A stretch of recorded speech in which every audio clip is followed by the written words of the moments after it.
Hello dear students, welcome to my YouTube channel. आज का जो हमारा टॉपिक रहेगा वो रहेगा क्लास 8 मैथ से मेंसुरेशन चैप्टर 10 एक्सरसाइज 10.1 का क्वेश्चन नंबर 1।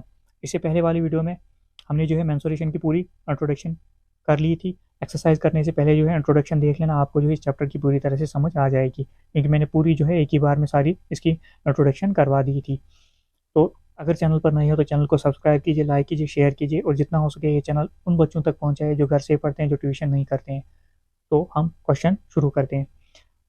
ये जो है सीबीएसई और एनसीईआरटी बुक में जो ये चैप्टर जो है 11th चैप्टर है, और जेके बोस की बुक्स में जो है चैप्टर जो है 10th चैप्टर है। तो बाकी कुछ सारा कुछ सेम है, सिर्फ नाम जहाँ जहाँ पर होगा नाम में चेंजिंग होगी, बाकी सारा सेम है। तो हम क्वेश्चन पर चलते हैं।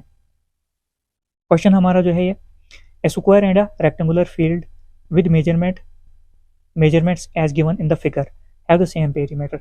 हमारे पास एक स्क्वायर है, एक रेक्टेंगल है, इनकी कुछ मेजरमेंट दी गई है, पेरीमीटर जो है दोनों का सेम है। Which field has larger area, हमने बताना इन दोनों में से कौन सी फील्ड है। ये दो फील्ड्स हैं, इनमें से किसका एरिया ज़्यादा है। हालांकि यहाँ पर सिर्फ इतना बोला है हमें कि पेरीमीटर दोनों का सेम है, सेम पेरीमीटर जो है इतना। यहाँ पर हमें साइड एक दी है 60 मीटर स्क्वायर की। हमें पता है कि स्क्वायर की सारी साइड जो होती हैं इक्वल होती हैं, बराबर। तो हम इसका जो है आसानी से जो है पेरीमीटर निकाल सकते हैं, फिर इसको इसके बराबर रखेंगे। क्यों? क्योंकि दोनों का बराबर बोला है, और इसकी तो एक साइड दी है, लेंथ तो दी है 80, मगर हमें ब्रेड्थ इसकी नहीं पता है। तो हम क्या करेंगे, अब सबसे पहले हम इसका जो है पेरीमीटर फाइंड आउट करेंगे। अब क्वेश्चन पर चलते हैं। गिवन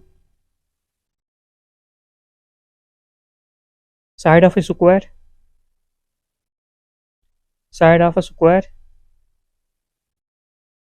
जो है कितनी है, 60 मीटर।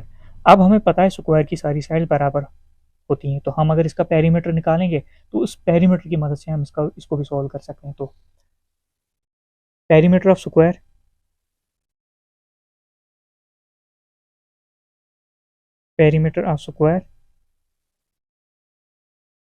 क्या होता है, 4 into side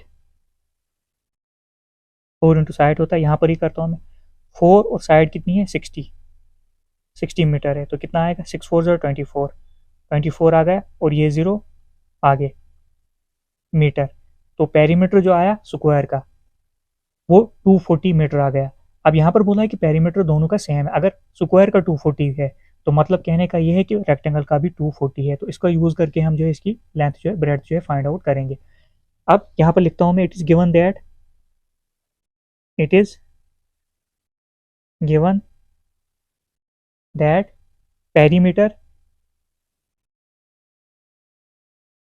perimeter of square and rectangle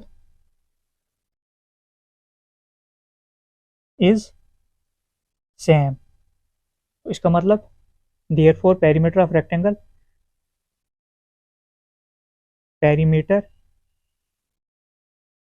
of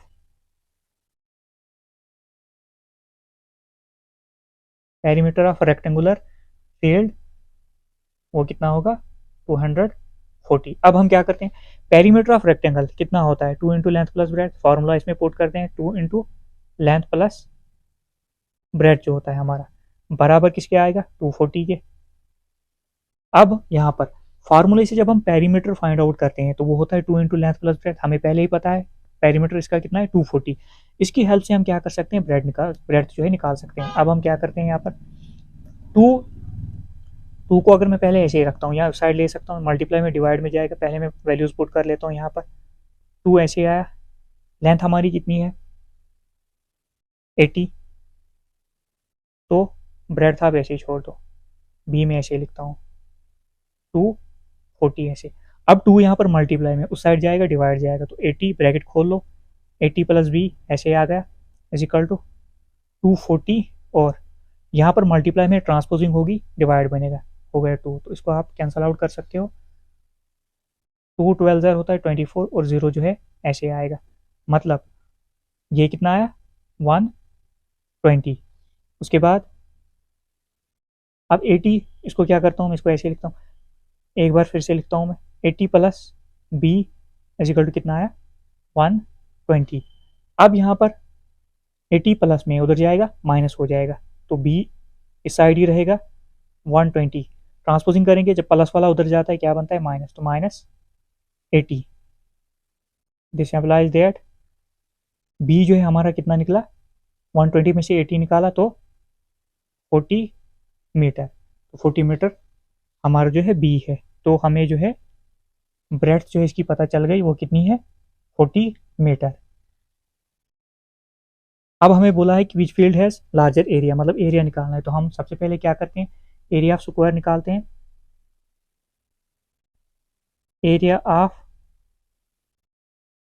square क्या होता है, साइड इंटू साइड होता है। वो किसके बराबर होगा, साइड इंटू साइड, मतलब 60 इंटू 60 कितना आएगा, 6 होता है 36, 2 जीरोज आगे ऐसे। तो मीटर स्क्वायर, क्योंकि एरिया जो होता है वो मीटर स्क्वायर में आता है, पेरीमीटर सीधे सिंगल यूनिट में आता है, मीटर वगैरह में आएगा, और वॉल्यूम जो आएगा वो क्यूबिक मीटर में आएगा वगैरह ऐसे आएगा। अब आ गया 36। अब यहाँ पर चलते हैं, एरिया ऑफ रेक्टेंगल अब निकालते हैं। Area of rectangle is equal to कितना होता है, लेंथ इंटू ब्रेड्थ। लेंथ हमारी कितनी निकली, लेंथ हमारी पहले दी थी 80 मल्टीप्लाई ब्रेड्थ कितनी है हमारी 40, तो यूनिट इसका मीटर रहेगा। इसको भी यहाँ पर मीटर लिखता हूँ, इसका मतलब होता है दोनों के साथ मीटर है ब्रैकेट के बाहर। 4 8 कितना होता है 32, 2 जीरोज आगे ये और ये हो 32, 1 जीरो लगा लिया मैंने, 1 जीरो और मीटर स्क्वायर क्योंकि एरिया है। अब बताओ इन दोनों में से ज़्यादा किसका एरिया है, 3600 मीटर ज़्यादा है या 32 ज़्यादा है, तो 3600 ज़्यादा है। तो हम इसको क्या लिखेंगे, therefore square field has a larger area. Question आपने बिल्कुल ऐसे ही जो है पेपर में लिखना है, आपको 1 नंबर भी नहीं कटेगा इसका। तो क्वेश्चन तो करने को मैं शॉर्ट भी करवा सकता हूँ, मगर पूरे सीक्वेंस से ऐसे क्वेश्चन करना है, इसके आपको कोई मार्क्स नहीं कटेगा।